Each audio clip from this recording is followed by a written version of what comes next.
नमस्कार मंडळी, रामराम. ज्या दिवशी आईबाबा गावी गेले होते त्या दिवशी संध्याकाळी माझे पण आईबाबा आले होते. तर आईबाबा येताना पहिले आत्याबाईकडेच गेले होते. तर आत्याबाईची तब्येत नव्हती, तर आत्याबाईला भेटायला झाले होते. तर येताना आत्याबाईच्या घरीच थांबले. मग रात्रीचं जेवण वगैरे तिकडेच करून आले होते. तर सकाळी मस्त बाबा, आई, मी सगळ्यांनी चहा घेतला आम्ही. आणि म्हणलं, आज आई तुम्ही तुमच्या हाताच्या चपाती बनवा, हातावरच्या. तर आई पीठ आता मळत आहे. तर हातावरच्या चपातीला बनवताना पिठाला मळायला खूप टाईम लागते, अर्धा तास लागते आपल्याला. एकदम नरम पीठ पाहिजे हातावरच्या चपाती बनवण्यासाठी. तर पीठ मळून झाल्याच्या नंतरही 10 मिनिट रेस्टला ठेवतात, नंतरच चपाती बनवतात. तर आई हातावरच्या चपाती आता बनवत आहे. तर पहिले हाताला तेल लावून घेतात, नंतर दोन्ही हाताने अशा प्रकारेच थेपून चपाती बनवतात. खरं खूप छान लागतात ते चपाती, एकदम नरम असतात.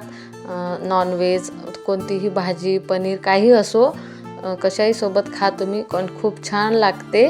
तर मस्त अशा प्रकारे आई पूर्ण चपात्या बनवत आहे. आई आली की आम्ही नेहमी आईला पहिले चपातीच बनवायला लावतो. मस्त आज आम्ही मटण आणलं होतं, तर आई सपक मटण पण बनवली होती. आई सपक मटण खूप छान बनवते. हातावरच्या चपाती, सपक मटण, मटण रस्सा तर खूप छान लागते. तर मस्त असं आमचं जेवण होतं आजचं. तर आम्ही सगळ्यांनी मस्त मिळून जेवण वगैरे केलो आम्ही. आणि नंतर आम्ही थोडं बाहेर पण गेलो होतो. आईला साड्या वगैरे घ्यायचं होतं, ते काय मी रेकॉर्ड केलंच नाही. मग दुपारी लवकर मग आईबाबांना घरी जायचं होतं, तर आवरून मग ते गेले घरी.